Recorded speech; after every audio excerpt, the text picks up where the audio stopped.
عسل واش من عسل. كنتمنى تكونوا دائما بخير وعلى خير. كي دايرين؟ لاباس عليكم؟ كلشي بخير وعلى خير. اليوم جيتكم بواحد العسل روعه البنات، قنبله 2024 في العسل.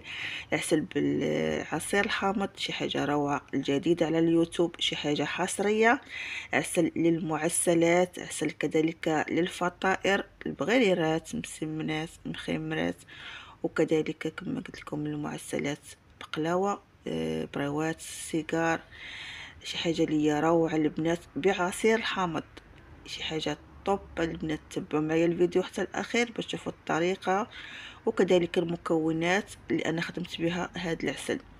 شي حاجه ناجحه معك من اول تجربه، كوني متاكده. فقط تبعي معايا غير المراحل اللي انا خدمت بها هذا العسل، وكنتمنى تكونوا كاملين بخير وعلى خير، وتكملوا معايا الفيديو حتى الاخير لانه فعلا فيديو مفيد. كما كتشوفوا انا كنتعطل عليكم ودائما كنجيب لكم شي حاجه ليا جديده، وشي حاجه اللي انا مجرباها من قبل ونجحات معايا، عاد كنجي نخدمها معكم. كونوا متاكدين من هذه النقطه البنات. هذا الفيديو جديد على اليوتيوب، عسل بعصير الحامض حصري. ضيفوه الى الفيديو اللي كنت خدمته معكم في السنه السابقه بعسل بعصير الليمون. تيجي حتى هو روعه. ونبداو على بركه الله في المقادير وطريقه الاستعمال. انا كان عندي حامضه، جوج حامضات يعني تقريبا، او حامضه ونص، اللي انا عصرتهم وعطاوني هذا الكاس عنبه ديال العصير الحامض. عندي هنايا عود ديال القرفه كما كتشوفوا، جوج عويدات غسلتهم. وعندي هنايا جوج حبات ديال الباديانه او نجمه الارض اللي حتى هما غسلتهم. عندي هنايا نص لتر ديال الماء اللي غادي نخليه يغلى مزيان كما كتشوفوا، نصف لتر ديال الماء غليان او مغلى. عندي هنايا كيلو ديال السكر، يا اما السنيده ولا السكر ولا القالب، المهم يكون عندك كيلو في الوزن ديالو، يكون كيلو. صافي البنات كنخوي عليه داك الماء طايب، وكنبقى مره تنحرك. دائما البنات الوصفه باش تنجح معنا ضروري خاصنا نتبعوا طريقه الاستعمال.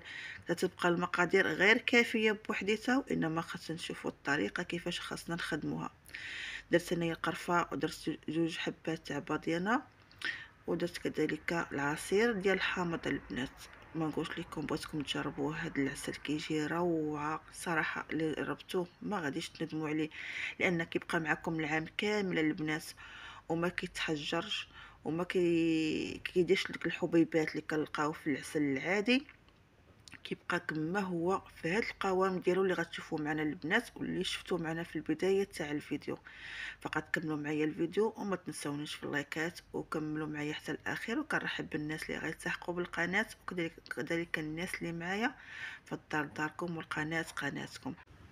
كما شفتوا هنا البنات انا راه خديت جميله بالغلاقه ديالها، ما خدمتش بالكوكوط. الا كنتو غتخدموا بالكوكوط فعندكم ساعه الا ربع، ملي توصل نص ساعه غتحلوا عليها وتعريو عليها وتخليوها طيب واحد ربع ساعه كتزيدها. هنايا انا خدمت بالكامله، فخديت المده اللي خدات ليا تقريبا ساعه وربع. ساعه وربع البنات. الساعه بالغلاقه ديالها انا سادة عليها بالغلاقه، وواحد ربع ساعه بلا غلاقه كيبقى يتبخر داك الماء. وفي نفس الوقت كنشوف داك الحامض الا تبدل ليا اللون ديالو باش يكون العسل ديالي صافي راه واجد. الى هنا كما كتشوفوا راه مازال باقي خفيف، فانا غادا نزيدو واحد ربع ساعه حتى غتبدل ليا اللون ديال الحامض، ما تيبقاش هكاك صفر، كيمشي اللون كيميل البني تقريبا. ومن بعد صافي كنطفي عليه.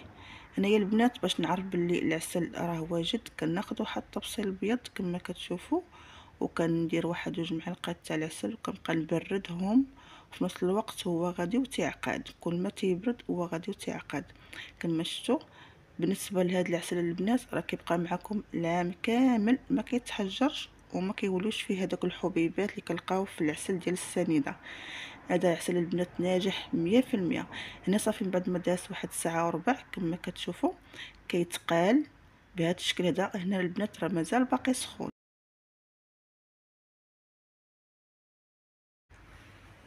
ها انتم البنات كما شفتوا هذا هو القوام ديالو. هنا البنات كما قلت لكم راه غير ساعتين، غير ساعتين ديال المكانه. وكيجي عاقد وكيجي زوين، ولكن راه ما كيتحجرش. يعني نقدر نقول لكم كيزيد غير واحد شويه، كيتعقد غير واحد شويه فقط، وكيبقى في داك الحد ديالو، كيبقى معكم حتى عام ولا اكثر من عام. كما قلت لكم هو متعدد الاستعمال، يمكن لكم تدهنوا به المخمر يعني المسمن، اي حاجه فطائر، اي نوع من الفطائر البنات كدهنوا به هذا العسل. كذلك كتخدموا به المعسلات، الحلويات المعسله، البريوات، عندك البسبوسه، عندك المقروط، اي حاجه البنات.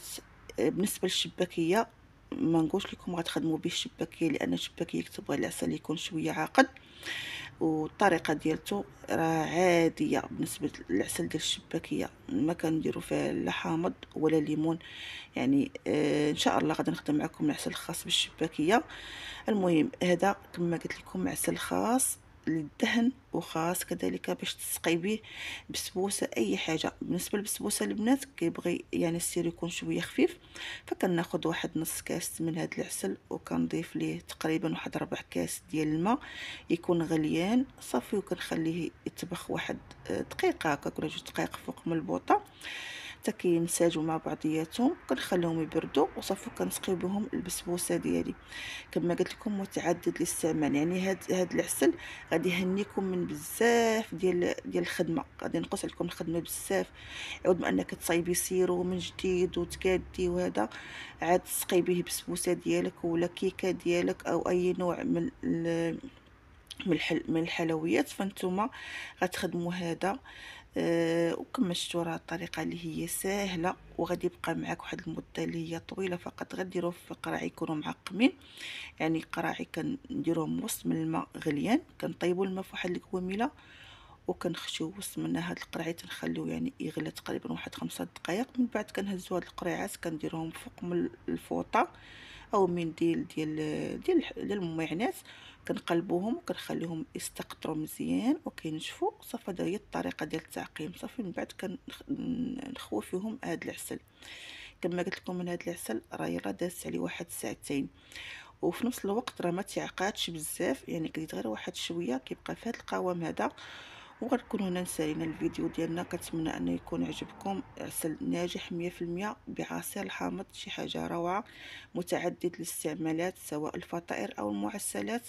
كنقول لكم شكرا لكم على حسن المتابعه، وما تنسونيش في اللايكات، ولا عجبكم الفيديو فنشروه للصحاب ديالكم والعائلات ديالكم. وبسلام عليكم الى فيديو لاحق ان شاء الله.